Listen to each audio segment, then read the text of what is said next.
Le fils des normes. Tome 1. Les portes de l'oubli. Chapitre 1. 2 septembre.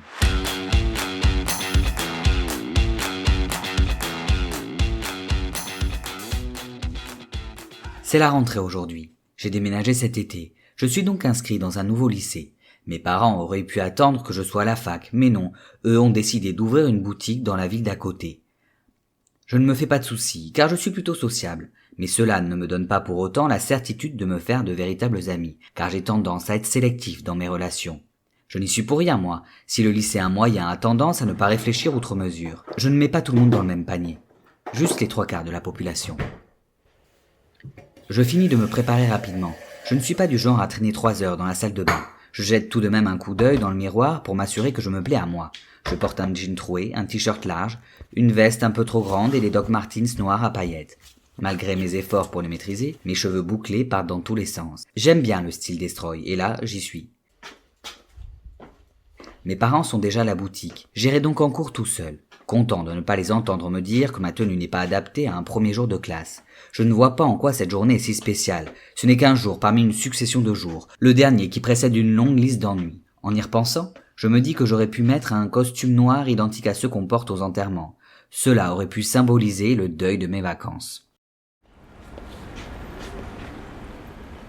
Je marche depuis 5 minutes et je me demande déjà si je n'aurais pas dû mettre des pansements préventifs.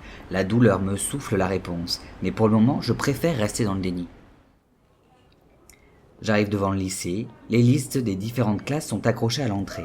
Je m'approche, bravant la cohue des élèves pour savoir où je dois aller. Je tente de me situer, ce qui n'est pas mon fort. Heureusement, les informations nécessaires pour rejoindre ma classe sont bien détaillées. Il y a même des panneaux dans la cour. J'oublie mes pieds cloqués, le temps d'être certain de me trouver sur le bon chemin. Mais malheureusement, le soulagement n'est que de courte durée, car une fois le petit stress passé et la salle trouvée, la douleur revient de plus belle. C'est en claudiquant à moitié que je vais m'asseoir à la première place libre que je trouve. La pièce est assez grande pour accueillir plusieurs classes. Je dois admettre que le lycée est bien moins vétuste que celui que j'ai côtoyé précédemment. En même temps, ce n'est pas compliqué, mon ancien bahut tombe en ruine. Le proviseur attend le silence pour nous faire un discours des plus conventionnels. Au bout de 10 minutes d'écoute presque attentive, je dois admettre que la monotonie me gagne déjà. Fort heureusement, la fille à côté de moi vient briser mon ennui en s'exclamant « Elles sont trop belles tes chaussures !» Oui, elle parle comme ça. Je lui réponds « Oui, mais elle me bousille les pieds. » Je ne pense pas que cette information soit capitale, mais j'avais envie de lui livrer. Ça me donne l'occasion de lui répondre autre chose qu'un simple « merci ». Les merci n'aident pas à étoffer le dialogue. La fille ricane avant de me dire « Je m'appelle Ophélie. » Moi, Jess, je lui dis. C'est très solennellement qu'elle me répond. « Enchantée. » Chut. Ça, c'est un pion qui trouve qu'on est beaucoup trop bruyant, alors Ophélie me passe son Instagram pour qu'on puisse continuer à discuter plus discrètement. Et c'est le téléphone sur les genoux qu'on fait les présentations. Je regarde son compte, il est joli, très selfie et compagnie, très propre et tout le tralala. Je m'attarde un peu malgré moi sur les clichés qu'elle a pris à la plage.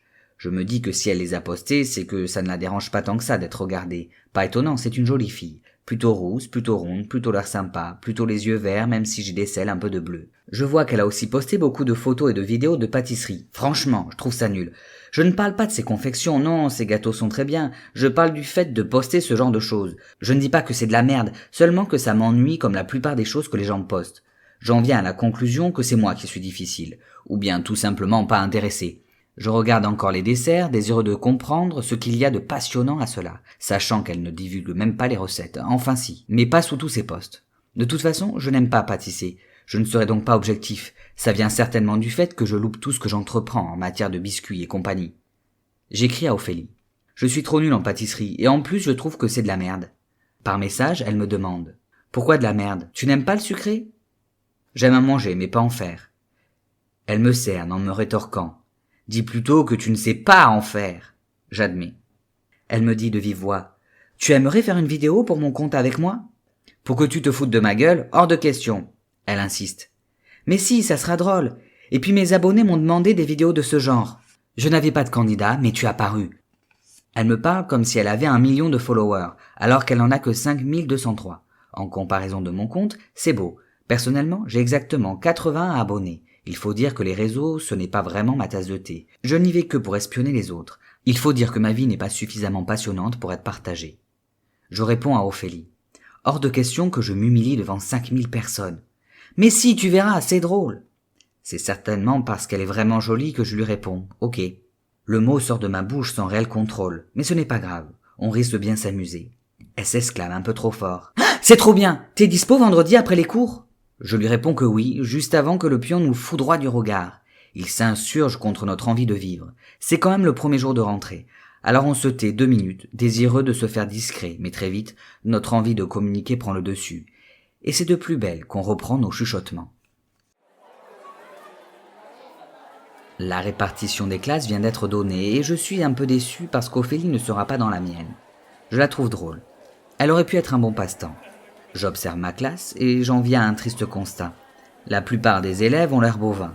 Je me demande s'ils n'ont pas été sélectionnés pour ça, comme rassemblés là pour créer le troupeau parfait. Je suis subitement inquiet. Ai-je l'air vache, moi aussi ? Je m'installe sur une table du milieu pour ne pas attirer l'attention. En effet, au fil de ma scolarité, j'ai pu constater que la place du fond n'était pas celle qu'escomptaient les naïfs qui l'empruntaient dans le but de passer inaperçus. En réalité, c'est plutôt comme si en s'asseyant là, on se parait d'un caouet fluo et d'une lampe frontale, nous transformant ainsi en cible vivante pour les profs assoiffés de cancre à questionner. J'irai même plus loin, en affirmant que la place de devant est nettement moins dangereuse, faisant passer au premier abord l'utilisateur de ce subterfuge pour un élève capable de répondre sans difficulté à n'importe quel sujet, désintéressant ainsi les profs soucieux d'apprendre à ceux qui ne savent pas déjà.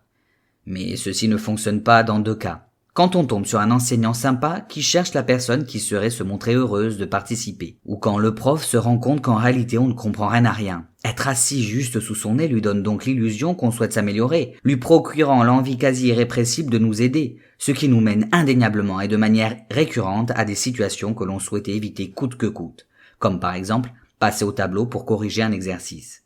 À mes yeux, cette technique est donc trop risquée, car le pourcentage qu'elle se retourne contre le cancre en question, moi, en l'occurrence, est beaucoup trop élevé. C'est avec tous ces éléments que j'en ai conclu que la place du milieu était de loin la meilleure pour se fondre dans la masse.